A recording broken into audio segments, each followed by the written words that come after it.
अब सबसे बड़ी बात चर्चाओं में इस वक्त ये भी बनी हुई है कि समाजवादी पार्टी, भारतीय जनता पार्टी और कांग्रेस तमाम पार्टियों से जो नेता है, जिनकी नज़दीकियां बहुजन समाज पार्टी से कहने की दिखाई दे रही है, उनका पार्टी में प्रवेश जो है वो 9 अक्टूबर को हो सकता है, ये बात कही जा रही है। लेकिन अब ये होगा या नहीं होगा ये तो वक्त ही बताएगा। लेकिन उसके पहले भी बहुजन समाज पार्टी के जरिए तमाम जो तैयारी इस वक्त जारी है और भारतीय जनता पार्टी का ये जिम्मेदारी थी या उनका कर्तव्य था कि वो इन चीज़ों को रख रखाव इनका ढंग से करे। लेकिन उनके मनुवादी जातिवादी सोच के चलते बहुजन महापुरुषों के से उनकी जो नज़दीकियाँ कभी नहीं रही, या फिर उनके जो नफरत है उनकी जातिवादी मनुवादी सोच के चलते उन्होंने इन तमाम तरीके के स्मारक स्थलों का, फिर वो मान्यवर कांशीराम साहब के स्मारक स्थल हो या फिर अम्बेडकर पार्क हो, इनका रख रखाव नहीं किया। और 9 अक्टूबर मान्यवर कांशीराम साहब का परिनिर्वाण दिवस।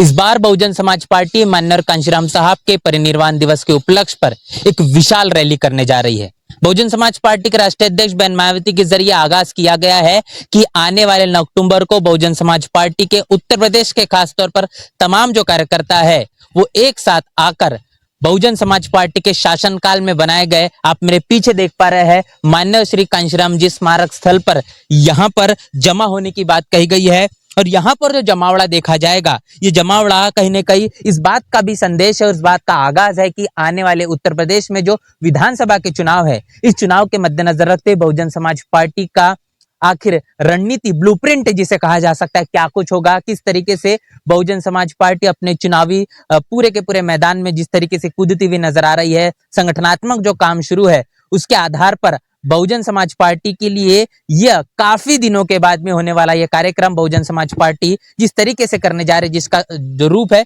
वो विशाल है। यहाँ पर मौजूदगी का कारण यह है कि हम आपको दिखाना चाहते हैं कि इस 9 अक्टूबर पर होने वाले कार्यक्रम के पहले जो तैयारियां यहाँ पर शुरू है मान्यवर श्री कांशीराम जी स्मारक स्थल पर जिस तरीके से लोग बड़े पैमाने पर आएंगे, हजारों नहीं तो लाखों की संख्या में लोगों की यहाँ पर मौजूदगी होगी, ये कहा जा रहा है। बहुजन समाज पार्टी के राष्ट्रीय अध्यक्ष बहन मायावती के जरिए जो प्रेस कॉन्फ्रेंस की गई, उस प्रेस कॉन्फ्रेंस में उन्होंने कहा है कि उत्तर प्रदेश से ताल्लुकात रखने वाले जो बहुजन समाज पार्टी के वोटर, सपोर्टर और जितने कार्यकर्ता है वो यहाँ पर बड़ी संख्या में आए। लेकिन संदेश जिस तरीके से ये गया, ये संदेश पूरे भारत में गया और बहुजन समाज पार्टी के जो कार्यकर्ता है वो सिर्फ उत्तर प्रदेश से नहीं तो उत्तर प्रदेश को छोड़कर तमाम और दूसरे प्रदेशों की अगर बात करेंगे तो वो तमाम प्रदेशों से भी लोगों की सुगबुगाहट आने की यहाँ पर है। और जिससे ये तस्वीरें देखने को मिलेगी कि आने वाले 9 अक्टूबर को बहुजन समाज पार्टी के जरिए ये जो विशाल रैली होगी, ये कहने का अनुमान लगाया जा रहा है कि ऐतिहासिक स्वरूप लेगी। निश्चित रूप से इस रैली के बाद भारतीय जनता पार्टी में, कांग्रेस में और समाजवादी पार्टी में एक बड़ी सियासी हलचल आपको नजर आएगी। और ये कहने के दाव है बहुजन समाज पार्टी का विधानसभा चुनाव के पहले का। हम आपको तैयारियां दिखाने जा रहे हैं कि किस तरीके से बड़े पैमाने पर लोग यहाँ पर मौजूद है, जिनके मजदूरों के जरिए यहाँ पर काम शुरू है और ये काम को और ज्यादा तेजी से करने की आवश्यकता पड़ रही है। इसके पीछे का कारण आप समझिए कि बहन मायावती के जरिए 2006 में बहन मायावती के जरिए जब पूर्ण बहुमत की सरकार रही और उस दौरान उत्तर प्रदेश में लखनऊ में जो स्मारक स्थल बने, उन तमाम स्मारक स्थलों का जो देखरेख करने की जिम्मेदारी समय समय पर रही सरकारों की थी, जिसमें समाजवादी पार्टी रही, भारतीय जनता पार्टी की सरकारें रही। इन तमाम सरकारों ने यहाँ पर मौजूद, यहाँ पर आने वाले तमाम पर्यटकों के पैसे का इस्तेमाल अपने सरकार में बड़े पैमाने पर किया,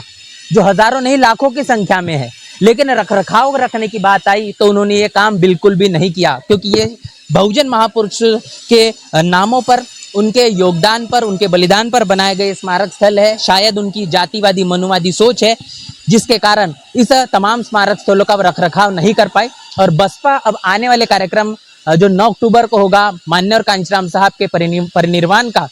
उनको श्रद्धा सुमन अर्पित करने के लिए देश से, तमाम इलाकों से जो लोग मौजूदगी उनकी होगी, उन लोगों के लिए तमाम तरीके की सुविधाएं बहुजन समाज पार्टी के जरिए जो करने वाली की जा रही है, उसके लिए यहाँ पर आप देखिए कि बड़े पैमाने पर कार्यक्रम को यहाँ पर सफल बनाने के लिए तैयारियां शुरू है। और ये तैयारियां हम आपको दिखा रहे हैं कि किस तरीके से कंस्ट्रक्शन का काम जो है काफ़ी ज़्यादा अधूरा पड़ा हुआ है और वो चीज़ें हम आपको रूबरू करने की कोशिश कर रहे हैं। ये तस्वीरें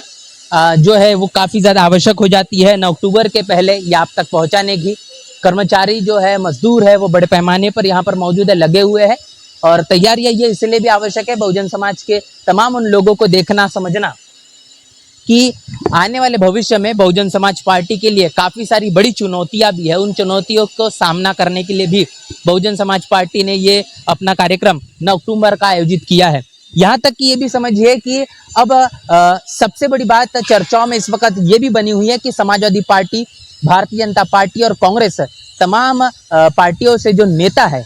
जिनकी नज़दीकियां बहुजन समाज पार्टी से कहने की दिखाई दे रही है, उनका पार्टी में प्रवेश जो है वो 9 अक्टूबर को हो सकता है, ये बात कही जा रही है। लेकिन अब ये होगा या नहीं होगा ये तो वक्त ही बताएगा। लेकिन उसके पहले भी बहुजन समाज पार्टी के जरिए तमाम जो तैयारी इस वक्त जारी है वो हम आपको दिखा रहे हैं। तो ये देखिए, इधर जेसीबी आप देख पा रहे हैं कि जेसीबी के जरिए बड़ा कंस्ट्रक्शन का जो है कार्यक्रम यहाँ पर शुरू है। काफी लंबा समय हो चुका है इसको बनने के बाद, लेकिन जो अभी तक के चीजें करने की कोशिश तमाम सरकारों की होनी चाहिए थी, जिसमें समाजवादी पार्टी और भारतीय जनता पार्टी का ये जिम्मेदारी थी या उनका कर्तव्य था कि वो इन चीजों को रख रखाव इनका ढंग से करे। लेकिन उनकी मनुवादी जातिवादी सोच के चलते बहुजन महापुरुषों के से उनकी जो नजदीकियां कभी नहीं रही, या फिर उनके जो नफरत है उनकी जातिवादी मनुवादी सोच के चलते उन्होंने इन तमाम तरीके के स्मारक स्थलों का, फिर वो मान्यवर कांशीराम साहब के स्मारक स्थल हो या फिर अंबेडकर पार्क हो, इनका रखरखाव नहीं किया। और अब कार्यक्रम के पहले बहुजन समाज पार्टी के जरिए फिर तमाम तरीके के मद्देनजर रखते हुए इसको अब ज्यादा समय लगाकर ज्यादा मजदूरों के साथ इसको ठीक करने की कोशिश है। एक बात ये भी बहुजन समाज पार्टी को लेकर कही जाती है कि रमाबाई अंबेडकर जो मैदान है, उस मैदान को भरने की हैसियत अगर किसी राजनीतिक पार्टी में है तो वो बहुजन समाज पार्टी में है। ये बात चर्चाओं में है और ये कार्यक्रम रमाबाई अंबेडकर पार्क में होगा, ये भी बात चल रही थी। लेकिन बहन मायावती के प्रेस कॉन्फ्रेंस के बाद ये बात पूरी तरीके से सुनिश्चित हो चुकी है कि वह कार्यक्रम रमाबाई अंबेडकर पार्क में नहीं होगा, तो वो मान्यवर श्री कांशीराम स्मारक स्थल में होने वाला है। बहुजन समाज पार्टी के तमाम वरिष्ठ पदाधिकारी, जिसमें खासतौर पर बहुजन समाज पार्टी के राष्ट्रीय महासचिव सतीश चंद्र मिश्रा जी और उनके बहुजन समाज पार्टी के तमाम जो प्रतिनिधि मंडल है, वो यहाँ पर मौजूदगी उनकी हुई थी। और यहाँ पर काम किस मुताबिक शुरू है वो देखरेख करने के लिए बहुजन समाज पार्टी के वरिष्ठ पदाधिकारी यहाँ पर मौजूद हुए थे। उनकी भी तस्वीरें आपने देखी होगी, हाल ही में कुछ ही दिनों पहले उनका वो जायजा है वो यहाँ से पूर्ण हुआ है। और ये आवश्यक हो जाता है नेशनल चौपाल का यहाँ पर पहुंचना और यहाँ की तमाम तस्वीरें आपके साथ साझा करना। मान्यवर श्री कांशीराम स्थल में सबसे खास बात और जो आकर्षण का केंद्र रहता है, यहाँ पर बसपा के शासनकाल में बनाए गए ये तमाम जो हाथी आप देख पा रहे हैं, जिनको लेकर समय समय पर तमाम राजनीतिक पार्टियों ने अनेकों प्रश्न भी उठाए, तमाम तरीके की बातें कही, तंज कसने का काम किया गया और इसकी भी मरम्मत इस वक्त शुरू है। आप देख पा रहे हैं कि किस तरीके से यहाँ पर जो है वो रखरखाव अभी तक ढंग से नहीं किया गया है। अब पूरा इसको पेंटिंग और जहां जहां पर भी जो दिक्कतें हैं उसको ठीक करने की कोशिश की जा रही है। आप दरारें देख पा रहे हैं किस तरीके से दरारें हैं और लंबा समय हो चुका है इसको बनने के बावजूद। शायद अगर आप देख पा रहे हैं कि तमाम राजनीतिक पार्टियों के जरिए जो काम किए जाते हैं 5 सालों के भीतर ही रोड रास्ते जो वो उखड़ जाते हैं, लेकिन बसपा के शासनकाल में स्मारक स्थल इतने वर्ष बीत जाने के बाद भी आज भी अपने भव्यता और अपने मजबूती के साथ साथ डटे हुए हैं और ये वर्षों तक इसी तरीके से डटे हुए रहेंगे। शायद यही तमाम चीजें मनुवादी राजनीतिक पार्टियों को खलती है और इससे लिए अनेक सवाल इन पर खड़े किए जाते हैं। इसके साथ साथ आप इस पूरे के पूरे स्मारक स्थल को अगर मैं आपको एक मुश्त अगर घूमने की आप कोशिश की जाएंगे तो आपको पूरा दिन कम पड़ जाएगा। तो यहाँ पर अगर बड़े पैमाने पर लोगों का जब जमावड़ा होगा तो निश्चित रूप से यहाँ पर कम से कम 5 लाख लोगों का आने का अनुमान है, ये मेरा अंदाजा है। इससे कहीं ज्यादा संख्या हो सकती है क्योंकि उत्तर प्रदेश से आने वाले लोग ही नहीं रहेंगे और बाकी प्रदेशों से आने वाले लोग भी यहाँ पर आपको बड़े पैमाने पर मौजूद मिलेंगे, जिनके रुकने की ठहरने की तमाम जो व्यवस्था है वो रमाबाई अंबेडकर जो मैदान है वहाँ पर की गई है, ऐसी जानकारी बताई जा रही है। देखिए यहाँ पर किस तरीके से काम शुरू है, आप मेरे पीछे ऊपर देख पाएंगे कि यहाँ पर तमाम जो मजदूर हैं उनके जरिए कोशिश की जा रही है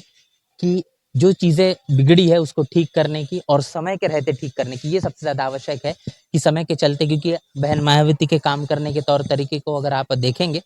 तो उनको या फिर उनके द्वारा जो भी कार्यक्रम होते हैं उन कार्यक्रमों का रखरखाव, वहाँ पर आयोजित तमाम चीज़ें वो एकदम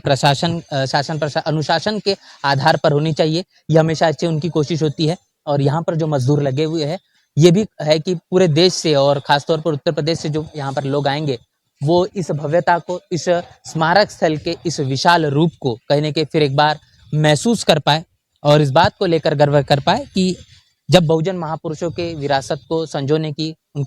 और उनको संरक्षित करने की जब बात आती है तो कितना ज़्यादा आवश्यक हो जाता है प्रतीकात्मक के तौर पर और अपने जीवन में प्रेरणा स्रोत लाने के तौर पर। 2027 में होने वाले उत्तर प्रदेश के विधानसभा चुनाव के मद्देनजर रखते बहुजन समाज पार्टी के माध्यम से माननीय कांशीराम साहब के परिनिर्वाण दिवस के उपलक्ष्य पर जिस तरीके से इस कार्यक्रम का आयोजन किया गया है, ये आगाज़ है इस बात का कि बहुजन समाज पार्टी किस तरीके से अपने काम को, अपनी सियासत को आगे बढ़ाने वाली है। कितने लोगों का जमावड़ा होगा, कितने लोग यहाँ पर मौजूद होंगे, ये तो वक्त ही बताएगा। तमाम तस्वीरों को लेकर और ये जो तैयारियां शुरू है, इसको लेकर आपकी क्या राय है, आपकी प्रतिक्रिया क्या है और आप ये वीडियो कहाँ से देख रहे हैं, कमेंट बॉक्स में लिखकर जरूर बताएं। बन रहे नेशनल चौपाल के साथ, मिलते हैं वीडियो में, तब तक के लिए जय भीम, जय भारत।